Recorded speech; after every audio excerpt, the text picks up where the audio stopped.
What is going on, YouTube? We are here to talk some Mets baseball. My name is Randy. You're watching Randy Talks Mets.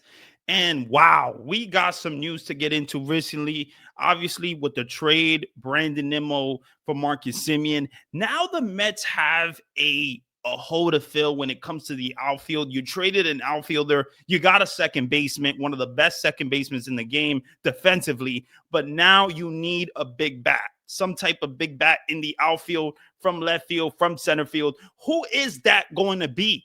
Stearns now has, in my opinion, more pressure, even more pressure now, more pressure after this trade. So we're going to get into it. But before we do, leave a like, comment, and subscribe. Let's get right into this video. Now, Cody Bellinger is a guy that I talked about in my previous video a little bit.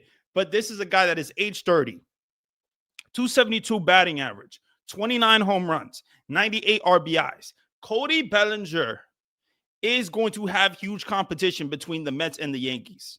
I feel that he's probably going to go to the Yankees, but the Mets are very interested and they are going to make a play for Cody Bellinger. And money talks at the end of the day. So I think when it comes to Cody Bellinger, is he a fit for this team? I believe he would be an awesome fit for this team. This is a guy that is very athletic. He has speed. It's not like what you had with Brandon Nimmo, who was an aging player and looking like he was breaking down a little bit. No, you're getting a player that is really good defensively. You're getting a player that has a really good arm. You're getting a player that has speed. You're getting a player that is athletic. That is what the Mets are searching for when it comes to the outfield. I believe that Stearns really likes Cody Bellinger as a player. If there was able to make a player out of a lab, I believe Cody Bellinger would be that player for David Stearns. So I think there's going to be huge competition. I like the fit. I think he would do pretty good here. And yes, you can talk about the short porch. You can talk about the contract. He's going to be seeking probably a 6-year deal to 7-year deal. I see most likely it being a 5-year deal to 6-year deal for Cody Bellinger. Now, 30 years old, are you going to want to pay this guy till he's 35? Are you going to want to pay this guy till he's 36? It's going to be a very interesting scenario. Very interesting. But I like this guy. I like what he brings to the table. I like his arm. And the Mets are interested in Cody Bellinger. They were interested last year as well. There was talks about Cody Bellinger and David Stearns potentially being interested in the offseason. And now we're getting some reports that the Mets may be in play for Cody Bellinger. And David Stearns just did a press conference and talked about the Brandon Nimmo situation. But Anthony DeComo asked him, hey, are you able to get an elite outfielder, and add Edwin Diaz and add Pete Alonso? He said nothing is out of the question. So I think that's huge news. I think that's huge news when it comes to David Stearns, because he's not taking some things out of the question. He's open to everything. And that is what I feel is going to be really good for the Mets going forward. I like that the Mets have more openness to possibilities. And David Stearns is actually telling you, yeah, we're open to that. Yeah, we're interested. We'll see what happens. Nothing is off the table. That is huge from David Stearns, because you don't get that from David Stearns every day. So we'll see what happens. I like Cody Bellinger, but let's get into another guy that could potentially be a fit for the New York Mets. Now we got Kyle Tucker, and Kyle Tucker's a guy that was a Chicago Cub. He didn't have such a great season. 266 batting average, 22 home runs, 73 RBIs. He did have a shoulder issue. He had some injuries there. So is he a fit for the New York Mets? I think he would be an awesome fit for the New York Mets. A 28-year-old left field outfielder, but he's a guy that is athletic as well, has some speed, and has a pretty good arm. You're getting athleticism, you're getting speed, and you're getting a young player, 28 years old. This is not a 31-year-old. This is not a 32-year-old. So he's going to want, in my opinion, 8-year contract, 7 to 8-year contract. He's probably seeking the 10-year contract. I don't see Kyle Tucker getting that 10-year contract. I just don't see it. I really don't. But I like the fit. I think this guy could be a fit for the New York Mets. I like this guy a lot. But you got to look into the injury. You got to look into the games that he's played. He hasn't played 160 games a lot in his career.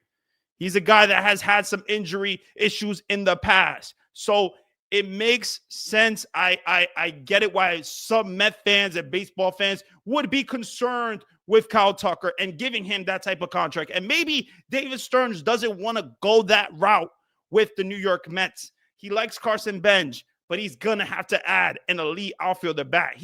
At some time, he's going to have to add a big bat, especially when you traded a Brandon Nimmo.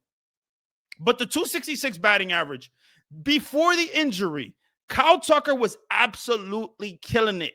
Absolutely one of the best players in the game. When he's on, when he's healthy, he can be one of the best players in the game. I like this guy a lot.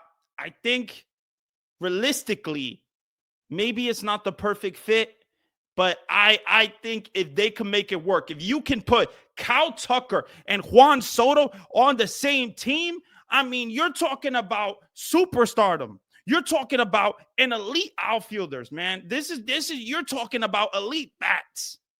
So we will see what happens, but I really do like Kyle Tucker. Let me know what you guys think.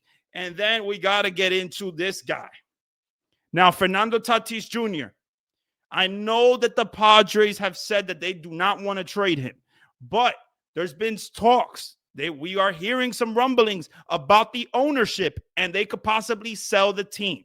So that is a big thing when it comes to the San Diego Padres. You saw the San Diego Padres make that big trade for Mason Miller, trade a big-time prospect of them, top prospect, and they didn't make it past the wild card round. So it says a lot about where the Padres are. Yes, they have talent. They have a lot of talent. Jackson Merrill, Fernando Tatis, whole bunch of Manny Machado. It's a lot of talent. But the pitching, they're not going to have a Yu Darvish. They're not going to have a Dylan Cease. They're not going to have a Michael King. Now, all these guys, they're losing. Joe Musgrove is injured.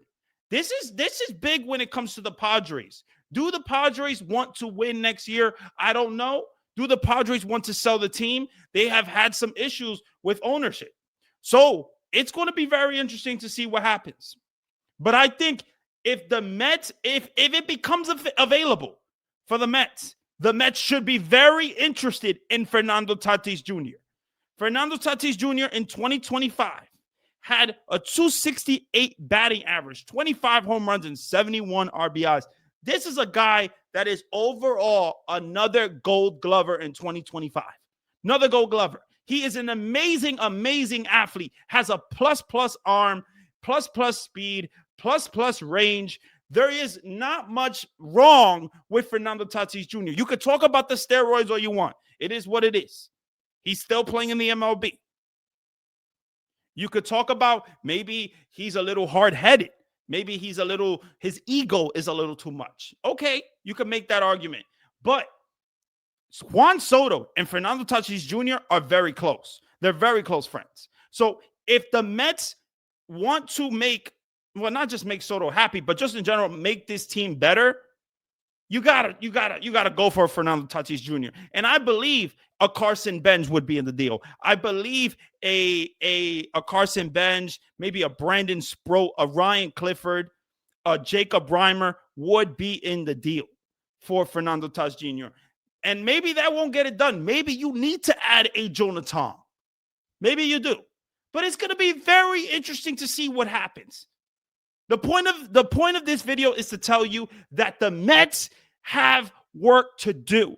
David Stearns has work to do. Let me know what you guys think about what David Stearns should do. What do you think he's going to do? And do you think he has a lot of pressure on him? If you enjoyed the video, definitely do me a favor. Leave a like, comment, and subscribe. You guys are awesome. Have a good one. Let's go Mets!